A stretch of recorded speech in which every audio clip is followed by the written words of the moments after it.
এখন বাজে হচ্ছে 8:20। আড়াই ঘন্টা রাস্তা ঘুরে যাচ্ছি। এটা হচ্ছে বাটার রুটি। रोटी 10 और बोल दे पहले, एक एक तो भी सब अगर खाएगा।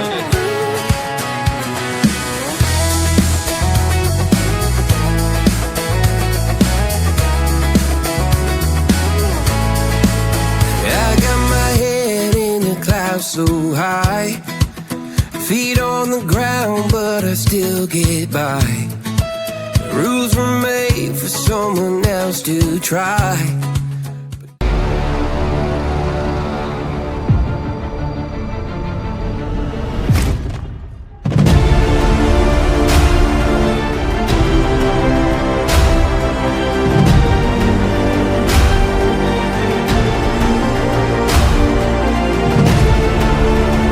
পঁয়ত্রিশ বছরের জন্য মন্দির বন্ধ হয়ে যাবে, এমনকি তার মৃত্যুও হতে পারে এইটা বলা হয়।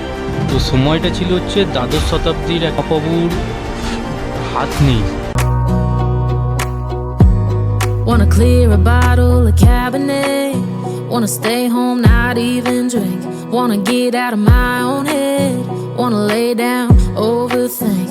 I wanna cry every tear I got, put on a dress, be a stranger's dream, lock up this heart of mine, wanna wear it on my sleeve.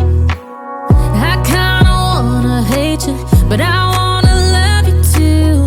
I wanna hold you close and let you go, find someone new. And I wish it wasn't, but my mind's made up in two. What's killing me the most is knowing two things can be true. এই আমাদের room থেকে বাইরেটা বেরালে কিছুটা এরকম view আসে, অসাধারণ অসাধারণ। এখানে দেখো বসবার জায়গাও আছে অনেক ছোটো ছোটো। তো চলো এবার সুইমিং পুলে নামি।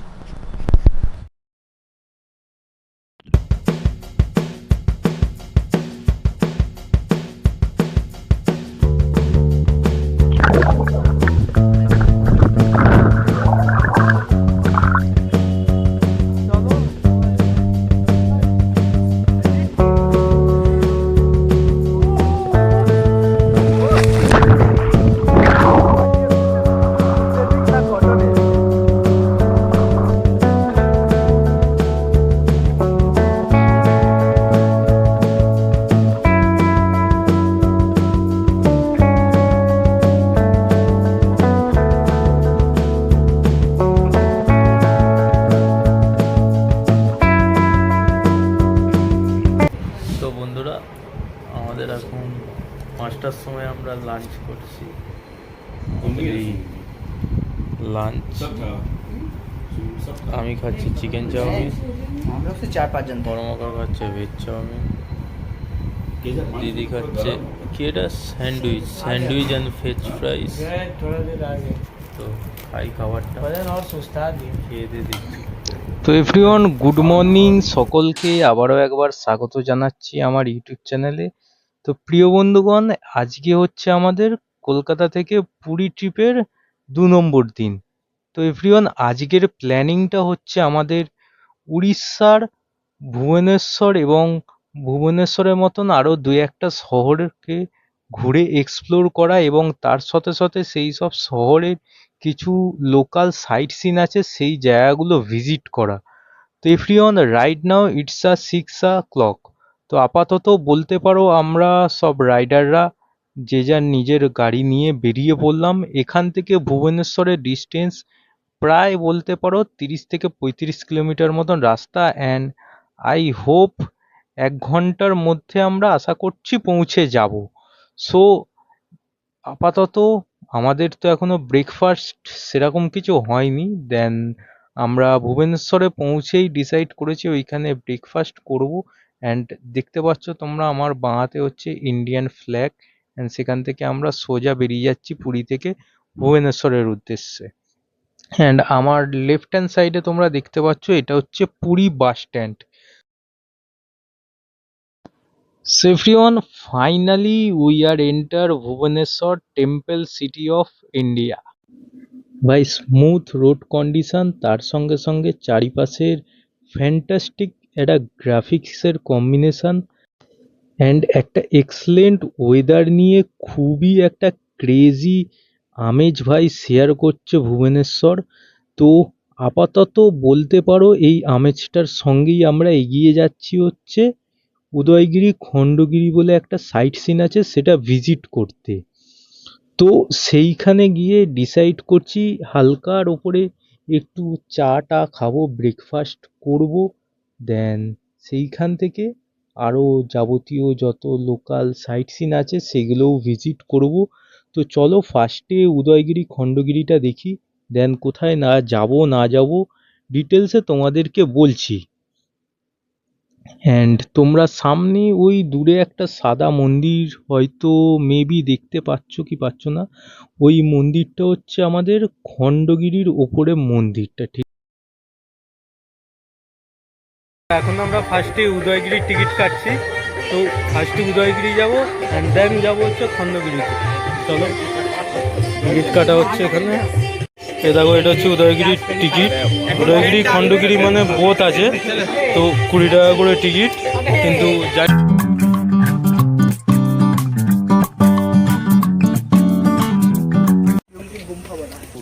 মাথা খারাপ হয়ে যাচ্ছে, ডেঞ্জারাস হাইট।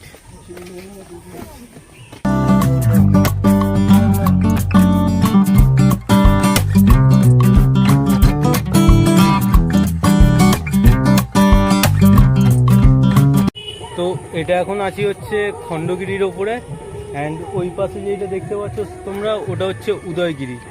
চলো এইটার আর একটু ওপরে যেতে পারবো, ওপরটা যাই দেন ওইখানে যাব। টেম্পেল, এই টেম্পেলটার ওপরে রয়েছি। এইটা হচ্ছে সেই টেম্পেলটা কি নাম লেখা আছে দাঁড়াও দেখি।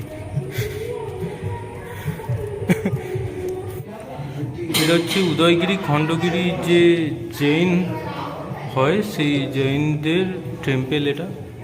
এটা হচ্ছে আমাদের গৌতম বুদ্ধর মূর্তি। 40 ডিগ্রি তো মনে হয় হয়েই গেল এখানে। দেখা যাক, এখনো অনেকগুলো জায়গা বাকি আছে, কত গরম পড়ে। তো এইগুলো যে গেটগুলো দেখছো এগুলো হচ্ছে এক একটা কেভস। তো এখন কেভসের গেটগুলো বন্ধ। উদয়গিরি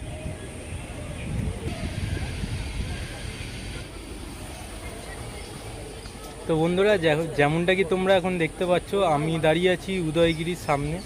তো এইখানে উদয়গিরি এগুলো হচ্ছে গুহা, অ্যান্ড এগুলো ওপরে হচ্ছে ওই পাহাড়ি জায়গাটা। তো ওই হিল স্টেশনটার ওপরে যাবো। এইখানে বাবা সরে যা না ভাই, এইখানে একটা বড় কেভসের গেট আছে। কেভসটার নাম লেখা আছে কি নিহারি কেভস না কি আছে। সো এভরিওয়ান, ফাইনালি আমরা উদয়গিরি খণ্ডগিরি ভিজিট করবার পরে এবারে যাচ্ছি হচ্ছে লিঙ্গরাজ টেম্পল ভিজিট করতে। তো লিঙ্গরাজ টেম্পল পৌঁছানোর আগে তোমাদের সঙ্গে একটা কথা আমি শেয়ার করে দিই। তোমরা যদি আমার কলকাতা থেকে পুরী সিরিজের ফার্স্ট পার্টটা না দেখে থাকো, তো ফার্স্ট পার্টটার লিঙ্ক আমি আমার এই ভিডিওর কমেন্ট সেকশন, ডেসক্রিপশান এবং আই বাটনে অলরেডি শেয়ার করে দিয়েছি। তো অবশ্যই ভিডিওটা গিয়ে দেখো। ভিডিওটা খুবই ফ্যান্টাস্টিক হয়েছে। তার সঙ্গে সঙ্গে কলকাতা থেকে পুরী আসবে কেমনভাবে যাবতীয় ডিটেলসে বলা আছে। So everyone, right now we are reach Lingaraj temple. তো এই লিঙ্গরাজ টেম্পলে মহাদেব অ্যান্ড ভগবান বিষ্ণুর পুজো করা হয়। তো এই যে মন্দিরটা আছে, এই মন্দিরটা প্রায় 100 বছরেরও পুরনো মন্দির। তো এই মন্দিরে ঢোকবার জন্য তোমাদেরকে মোবাইল, পার্স, বেল্ট, জুতো, ক্যামেরা, ফোন সব কিছু কাউন্টারে জমা রেখে দেন ঢুকতে হবে। আর যদি এইসব নিয়ে ঢোকো তাহলে হয়তো তোমাদের ওপর ফাইন লাগতে পারে। তো বাবা লিঙ্গরাজ টেম্পল থেকে এবার আমরা যাচ্ছি বৌদ্ধদেবের স্তূপাটা দেখতে। তো বৌদ্ধদেবের স্তূপাটা এখান থেকে মোটামুটি ধরে নাও 3 থেকে 4 কিলোমিটার রাস্তা। তো এখান থেকে আমাদের পাহাড়ি রাস্তা শুরু হয়ে গেল। অ্যান্ড বলা হয় এইরকম 3খানা স্তূপা টোটাল আমাদের ইন্ডিয়াতে আছে। ফার্স্ট আছে সব থেকে বড় যেটা, সেটা হচ্ছে ইন্ডিয়াতে না, ওটা আছে নেপালে। অ্যান্ড তারপরে হচ্ছে দার্জিলিংয়ে একটা আছে যেটা পিস প্যাগোডা বলা হয়, আমার দার্জিলিং ট্রিপের সিরিজে তোমরা দেখতে পাবে। অ্যান্ড 3 নম্বরটা হচ্ছে আমাদের পুরীতে। তো আমরা এখন যাচ্ছি এই পুরী স্তূপাটা দেখতে। তো দেখো এখান থেকে আস্তে আস্তে পাহাড়ি রাস্তা শুরু হয়ে গেল, আমরা এখন ওপরে উঠছি। তো এই জায়গাটা হচ্ছে স্তূপার মার্কেট। তো এখান থেকে চাইলে তোমরা অনেক রকমারি জিনিস কিনতে পারো। যেমন দেখো অনেক রকমের ঠাকুরের মূর্তি আছে, ছোট ছোট বাক্স টাইপের আছে, খেলনা আছে, গৌতম বুদ্ধ আর আরও অন্যান্য অনেক ঠাকুরের মূর্তি বিক্রি হচ্ছে।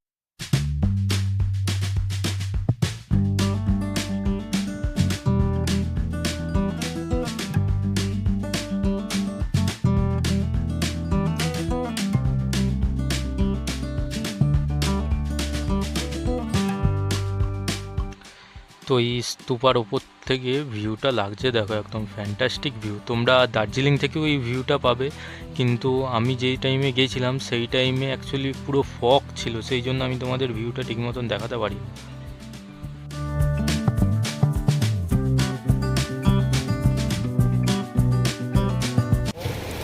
দাদা এগুলো কত করে? গৌতম বুদ্ধর মূর্তিটা। তো এখানে অনেক ধরনের চাবি রিং আছে, ক্লিপ আছে, সব 50 টাকা 20 টাকা করে দাম। তো তোমরা চাইলে ট্রাই করতে পারো। তো আমি তো এখান থেকে তেমন কিছু নিইনি।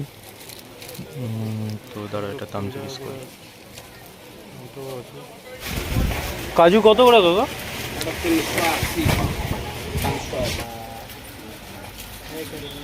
এগুলো কত করে দাদা? 10 টাকা 10, সব 10। তো অনেক রকমের রিং, তারপর অনেক রকমের জিনিসপত্র, সিঁদুরদানি সব এখানে রাখা আছে। আমার গাড়ি নিয়ে নিই। তো প্রিয় বন্ধুগণ, এখন আমরা আছি SH 13-তে।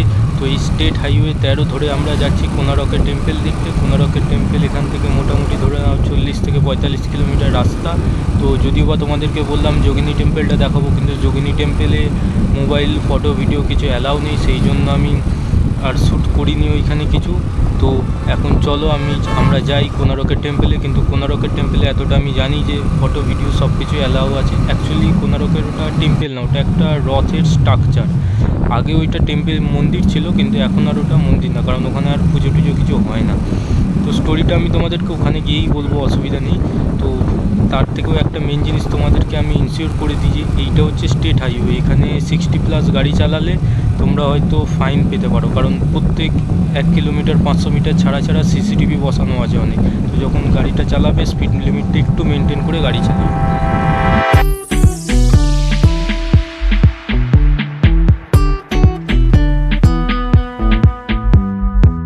যেমনটা কি দেখছো, এখন এই ব্রেকফাস্ট করছি দই বড়ার যে টেস্টটা আছে। তো আমি যে তরকারি, যে দই বড়াটা দেখছো এটা তরকারি দেওয়া আছে। তো তরকারি দেওয়া দই বড়া প্রথমবার খাচ্ছি। এর আগে আমি খেয়েছিলাম পুরো সাউথ ইন্ডিয়ান স্টাইল।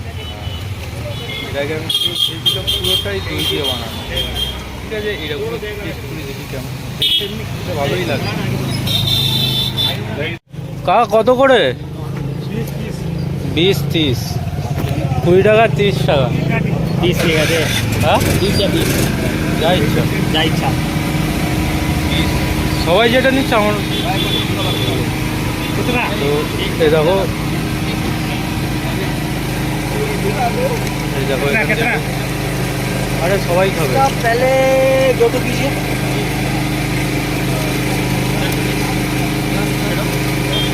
দেখো আফটার তো এখানে চলে গেল, এখান থেকে জুসটা বেরিয়ে আসছে। ও কাকা মৌমাছি যাকে রস খাচ্ছি,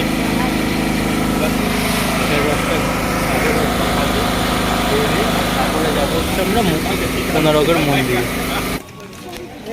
তো যেমনটাকে তোমরা দেখছো, এই যে সামনের যে সোজা মন্দিরের মতন, এইটাই হচ্ছে কোনারকের টেম্পল। আর এই যে টেম্পলটা আছে, এই টেম্পলটা শুধুমাত্র একটা বড় পাথরকে কেটে পুরো এইরকম শেপ দিয়ে একটা পাথরকেই কেটে শেপ দিয়ে এরকম টেম্পলটা তৈরি করা হয়েছে। Ticket counter.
চাটা খাচ্ছি, চাটা খেয়ে এবার যাবো মন্দিরে।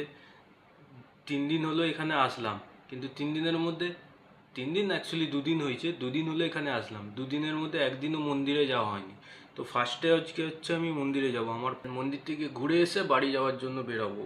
তো বাড়ি যাওয়ার জন্য এখনও সময় আছে, এখনও বাজে হচ্ছে 5:30, অ্যান্ড বাড়ি যাওয়ার জন্য বেরাবো হচ্ছে 8টা 8:30 করে, সে দেরি আছে, অসুবিধা নেই। মিস্টিরিয়াস জায়গা, তো সেই মিস্টিরিয়াস জায়গাতে কি কি হয় না হয় মিস্টিরিয়াস, আমি তোমাদের সব কিছু আজকে এই ভিডিওতে ডিটেলসে বলবো। So everyone, I am ready, তো চলো এবার যাই মন্দিরে। জয় জগন্নাথ। হ্যাঁ কি চেক আউট দেরি আছে, আমাদের আরও গ্রুপ আছে। তো পুরীর মন্দিরের ভিতরে তো ভিডিওগ্রাফি অ্যালাউ নেই, তো পুরীর মন্দিরের ভিতরে শর্ট তো দেখাতে পারবো না তোমাদের, কিন্তু পুরীর মন্দিরের ব্যাপারে যা কিছু জানি আজকে টোটাল ডিটেলসে বলবো। তো মিস্টিরিয়াস পার্টের মধ্যে সবার ফার্স্টে আমি আসছি, পুরীর মন্দিরের উপরে দেখবে একটা ফ্ল্যাগ থাকে, সে ফ্ল্যাগটাকে মন্দিরের ধ্বজা বলা হয়। সেই ধ্বজাটা প্রত্যেক দিন এই মন্দিরের ওপরে ওঠা হয়, উঠে প্রত্যেক দিন চেঞ্জ করা হয়, চেঞ্জ করে সন্ধ্যা আরতি হয়।